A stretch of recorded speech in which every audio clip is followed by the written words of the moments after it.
Good morning students.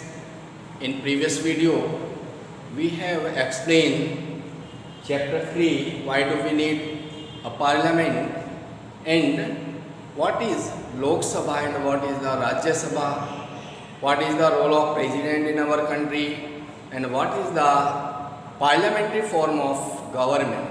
In this video we will discuss about the role of parliament. Topic: role of the parliament. Role of the parliament. Parliament का role. Okay. As you know, parliament is the supreme law-making body of the country. Already we have discussed in previous video, and there are three organs of the parliament. Okay. The parliament consists of three parts. First Lok Sabha, second Rajya Sabha, and president also the part of parliament. Okay. Now in this video we will explain the role of the parliament. Parliament का क्या role है, ठीक है, clear? तो parliament central या national government को select करने में इम्पोर्टेंट रोल प्ले करती है. To select the national government. National government को सेलेक्ट करने में पार्लियामेंट का रोल है. कि जो एमपी होते हैं, मेंबर ऑफ पार्लियामेंट, जो डायरेक्ट इलेक्टेड होते हैं पब्लिक के द्वारा, ठीक है, वो मेंबर्स होते हैं. और डिफरेंट टाइप की पॉलिटिकल पार्टीज़ होती हैं जो इलेक्शन कंटेस्ट कराती हैं. उसमें डिफरेंट कैंडिडेट होते हैं, रिप्रेजेंटेटिव जिनको हम बोलते हैं, ठीक है. जिस भी पार्टी के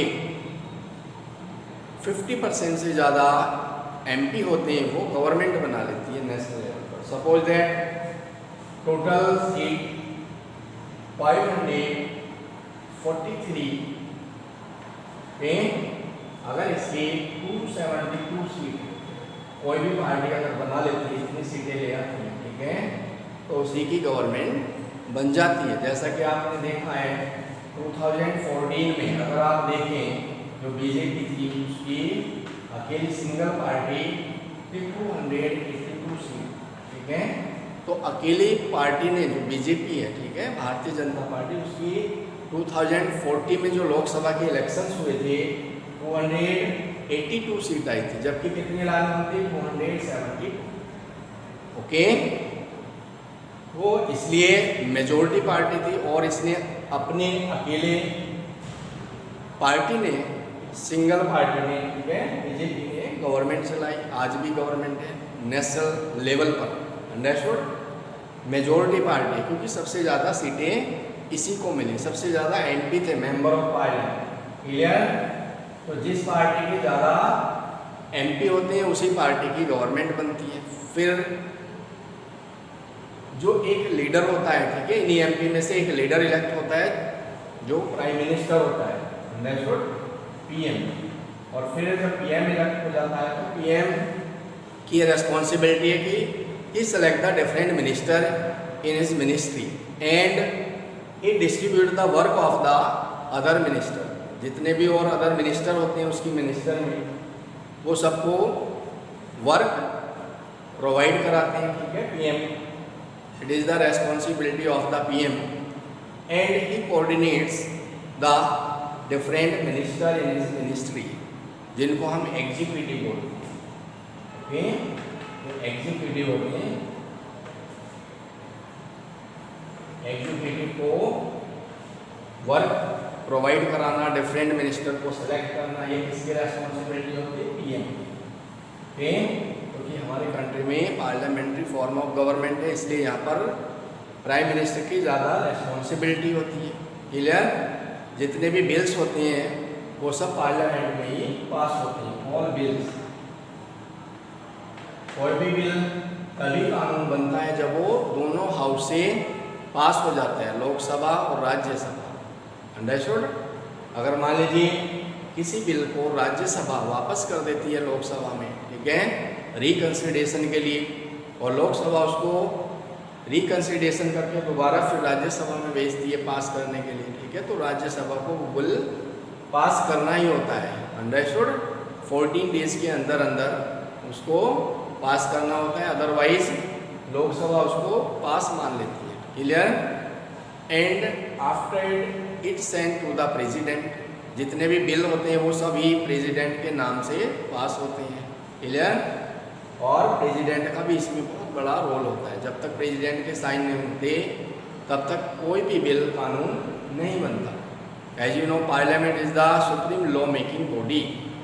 पार्लियामेंट क्या है? सुप्रीम लॉ मेकिंग बॉडी है, यहाँ पर नए नए लॉ पास होते हैं, ठीक है। और जो जनता है, देश की जनता, उसके लिए यहाँ पर वर्क करते हैं मिनिस्टर, डिफरेंट टाइप की पॉलिसीज चलाई जाती हैं, अंडरस्टूड। पार्लियामेंट एक तो गवर्नमेंट को सेलेक्ट करने में इम्पोर्टेंट रोल प्ले करती है नेशनल लेवल पर। जैसा कि हम जानते हैं हमारे कंट्री में 3 लेवल है गवर्नमेंट के, नेशनल लेवल, ठीक है, जिसको हम नेशनल लेवल या सेंट्रल या यूनियन लेवल भी कहते हैं। सेकेंड स्टेट लेवल, जो स्टेट लेवल पर होती है, जिसमें चीफ मिनिस्टर हेड होते हैं स्टेट गवर्नमेंट के।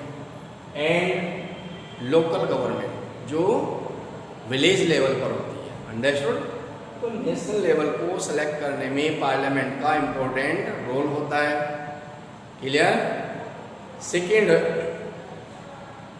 To control and guide inform the government, ये भी रोल करती है पार्लियामेंट की गवर्नमेंट को इन्फॉर्म करना और गाइड करना, ओके।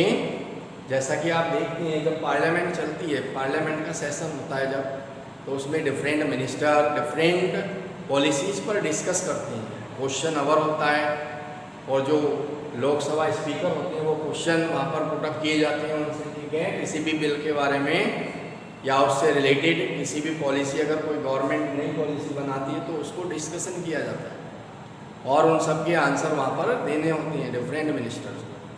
तो अगर गवर्नमेंट कोई रॉन्ग डिसीजन ले लेती है, ठीक है, तो उसके ऊपर भी पार्लियामेंट कंट्रोल रखती है। गवर्नमेंट एक भी पैसा बिना पार्लियामेंट में, जब तक पार्लियामेंट में वो पास नहीं हो जाता, ठीक है, तब तक गवर्नमेंट एक भी पैसा स्पेंड नहीं कर सकती, एक भी रुपया कहीं भी खर्च नहीं कर सकती। तो ये सारा उसको पार्लियामेंट में सब हिसाब देना होता है, ठीक है। वहाँ पर सारा डिस्कशन होता है सबके बारे में, कितना टैक्स गवर्नमेंट ने लिया, कितना पैसा है और कितना उसका बजट है, कहाँ कहाँ पर वो खर्च करेगी, वो सारा पार्लियामेंट में डिस्कस होता है और पार्लियामेंट में पास होता है, उसके बाद ही वो गवर्नमेंट उस पैसे को खर्च कर सकती है।